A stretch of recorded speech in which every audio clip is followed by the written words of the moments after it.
ẹ̀sùn orúkọ tèmi ni ọmọọba Abíọ́lá Ògúndẹ̀kọ́ tí mo wá láti iléeṣẹ́ tó ń gbé àṣà ìṣe àti ìrìn àjò afẹ́ Rẹ́mọ lápapọ̀ ní arugẹ.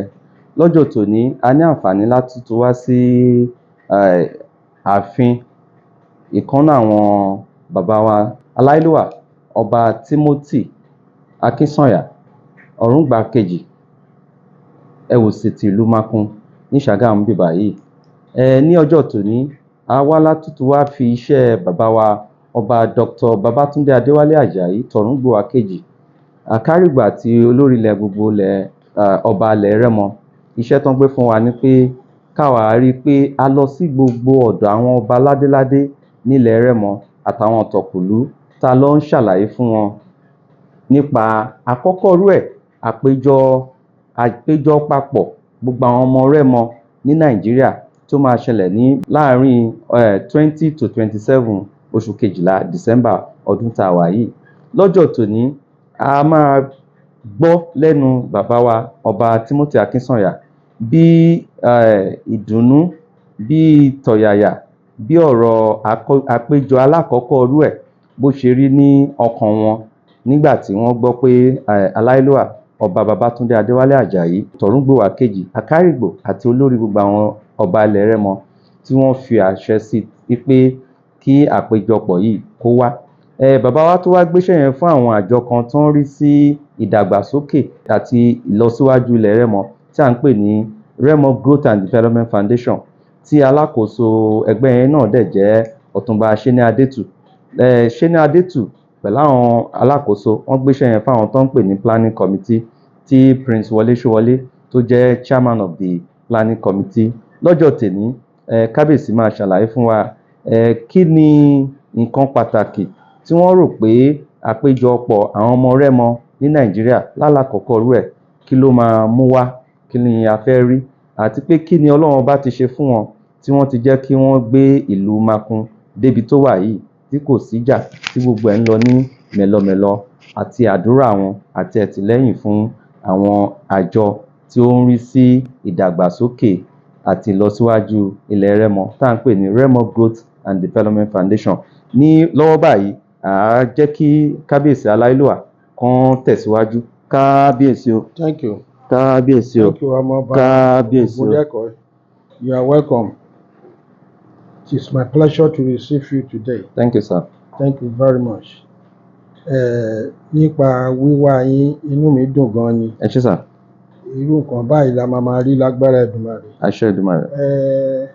Nípa àjọ̀dún ìfọwọ́sowọ́pọ̀ ìkórawájọ tá a fẹ́ ṣe ní December yìí from 28 to 27 alákọ̀ọ́kọ́ a ti ń ṣerú ẹ̀ ní ìlú ọba tipẹ́tipẹ́ ṣùgbọ́n eléyìí tí bàbá wa Àkárìgbò tán ní ká ṣe yìí kò sí nǹkan tó dùn ká fi wé torí ká kóra wa jọ ká kóra wa pọ̀ òun ló dáa jù. Àwọn nǹkan kan wọ́n á sọ pé ẹ̀sọ́ wẹ̀sọ́ ká lè mú tẹni bọ́ ṣé ẹ̀sọ́ àwa wà ṣé wẹ̀sọ́ àwa wà nǹkan tó dáa ni. Àwọn ọmọ wa míì wà àti sọ Rẹ́mọ ó lé wọn Yorùbá pàápàá wọ́n fẹ́ sọ ìwé kẹ́ṣe kókó irú àmá ṣe ní 20 to 27 December yìí ká jẹ́ kọ́wọn nìyẹn ni mo fọ èdè ẹni ṣe pàtàkì lẹ́kọ̀ọ́ lẹ́yìn àṣìlò ó járú word káàbá rárá ẹni ẹ̀sọ́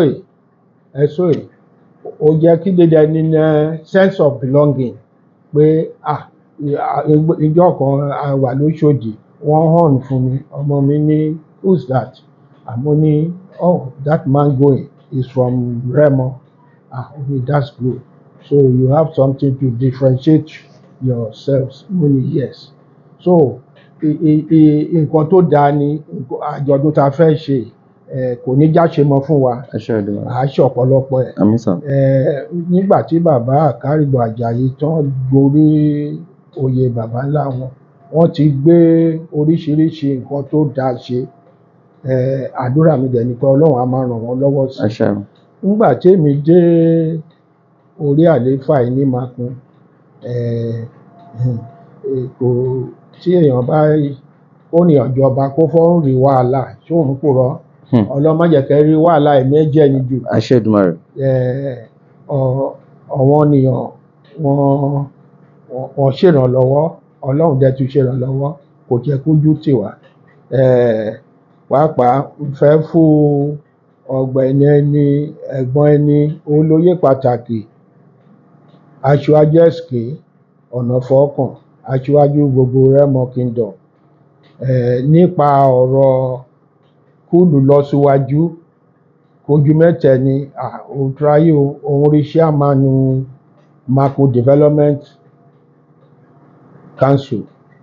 Okem túráyé bẹ́ẹ̀ sílẹ̀ every end of the month Saturdays a ti wà níbí aṣíwájú everybody dey 10:30 á pé by 10:20 I cross aṣíwájú SK will be on seat. So mo rí fún ọ̀pọ̀lọpọ̀ àwọn company lè wà ń daṣẹ́ ilẹ̀ wọ́n wá ń ṣe torí fún Makun ní security wà. Without security nobody will come here and establish. So inú ẹni dẹ́dùn fún dédé ọmọ Makun lè wá ní òkèèrè lè wá ná ọ̀rọ̀ tó ẹni dédé wọn ẹ̀mí dáwó sí ọ̀rọ̀ security.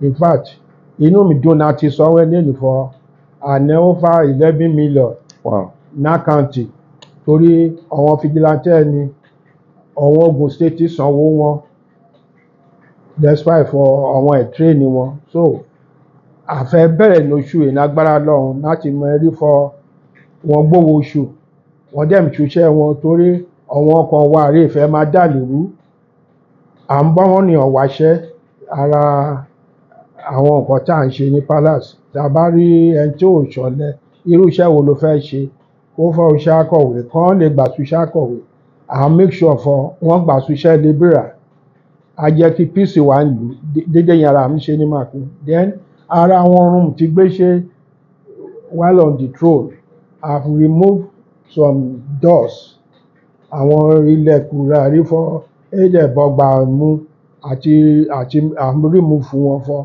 àwọn baálẹ̀ àtọwọn olóyè wọ́n gbọ́dọ̀ dáwó ká fún kún. For instance nàgbà Ọlọ́run kẹ́hìnwá benọ́sẹ̀ ń bọ̀ orú ilẹ̀kùn àti ìyọkò wọ́n rí gbẹ́ bá mi lọ sẹ́yìn wọ́n ti gbé lẹ́kùn tuntun wá dédé rúrun wá yẹn. Then kọ́mọ̀ náà máa ń discuss nípa health à ń fún wọn láàyè láti lo pàlásì bẹ̀tẹ̀ à ń jẹ́ kọ́wọn oníyàwó mọ́ fọ ibẹ̀ ìṣe ọ̀lùra àlẹ́ fún máa rẹ́ǹtì ṣùgbọ́n anything to do with education you are welcome. Aláwọ̀ wọn lára kan tí tá à ń gbé ṣe nìyẹn. Then àwọn ọmọ kan fẹ́ máa dàlúrú iṣẹ́ wọn ṣéjú kan máa para wọn àwa combine pẹ̀lú àwọn local hunters àwọn ọmọwé kẹ́ má jẹ́ kán gbàlù náà ẹni o lẹ́yìn àwọn bàbá ńlá ẹni wà wọ́n gbàlù náà wọn wide now. So pẹ̀lú àwọn táyà àtàwọn fìjìláńtì àtàwọn volunteers àwọn ex-service dédé wọ́n fárun kọrun wọ̀ this time around àwa pẹ̀lú ọmọ rẹ̀ àmẹ́jọ oṣù èyí ṣe jẹ́ ṣùgbọ́n Ọlọ́run dẹ̀ bá ní ṣe fọ́ wọ́n ti ń gbọ́ràn náà yìí. We can sleep with our 2 eyes closed now. Before it was not like that. Káyẹ̀jì náà rọ̀ ṣá máa gbọ́ fún wọn pọ́nì ọ̀sọ̀ yìí sí bọ́kàn àwẹ̀ rí fọ èlé ṣeéṣe akẹ́ni sá lọ́wọ́ ọmọwé akẹ́fẹ́ kan gbàjọba náà lẹ́ni. So I can say with pride pé inú wa dùn pé peace tí ó ti ń jọba láàrin ìlú and each time tá a bá ké sí bàbá Àkárìgbò wọ́n ń gbà wá tọwọ́ tẹsẹ̀ pé nǹkan tẹ́ fẹ́ ṣe rè ìlú lọ́wọ́ nú ẹ̀. Then mo fẹ́ fi opportunity dúpẹ́ lọ́wọ́ Remo Goat pé wọ́n tún ẹgbẹ́ yẹn ń unite Remo so that àwọn abroad àtàwọn tó wà ní wọ́n mọ̀ pé kábíyèsí kan wà tó jákàrígbò tó fẹ́ kí gbogbo wa máa sọ̀rọ̀ with one voice ní Remo. Inú wa dẹ̀ dùn fún ẹ ṣe gan nǹkan tẹ́ ṣe yìí, inú wa dùn gidigidi. A rí pé àwọn èèyàn wọ́n máa ń wá sí ìlú Ṣàgámù, tán bá ti wá bẹ́ẹ̀ yẹn wọ́n á náà fẹ́ lo palace wa láti kéde kí ló lè máa ṣàwọn èèyàn. A dẹ̀ máa ń fún wọn láàyè lọ́fẹ̀ẹ́ pé ẹ wá síbi báyìí, ẹ wá test àwọn èèyàn wa, ẹni tó bá nídìí oògùn ẹ jẹ́ ká mọ̀, tí ò bá lè rówó fi rà ìbá tá a bá ní àáfikún gbogbo irú yẹn là ń ṣe, and we thank God that God is helping us. Thank you, sir. For the benefit of our viewers at home that they are not Yoruba speaking people or they don't understand it, most of the Remo dialect, my name is Omoba Abiola Ogundeko. I work with the organization that seeks to the promotion and branding of Remo socio-cultural activities, the cuisines, the people of Remo, the achievement, the contributions, anything that has to do with the cultural activities in Remo land. That is what we are doing. Today, we came to visit His Royal Highness Oba Timothy Akinsanya, LC of Makunland, to come and deliver the message that His Royal Majesty Oba Babatunde Adewale Ajayi, Torunbuwa II, Akarigba and Paramount ruler of Remo land, have asked us to be going around to the palaces and to the icons in Remo land to tell them about forthcoming activities of Remo Day. And today, Kabiyesi has really shed more light on what he has been able to do. So it is our prayer that may Almighty God preserve our lives more than that 20 to 27th of December. And as we are praying, as we are working towards it, may Almighty God spare our life, protect our life, protect the Remo land. On this note, I'm thanking His Royal Majesty Oba Babatunde Adewale Ajayi, and then Remo Growth and Development Foundation, the planning committee, and entire sons and daughters of Remo land, wherever they may be. Please follow us on our social media handles. We have our Twitter, Instagram, Facebook. Just click, look for Remo Culture and Tourism. Today has been a wonderful day. Thank you for being our sponsors, followers, and supporters. So until we meet again, bye for now. SOE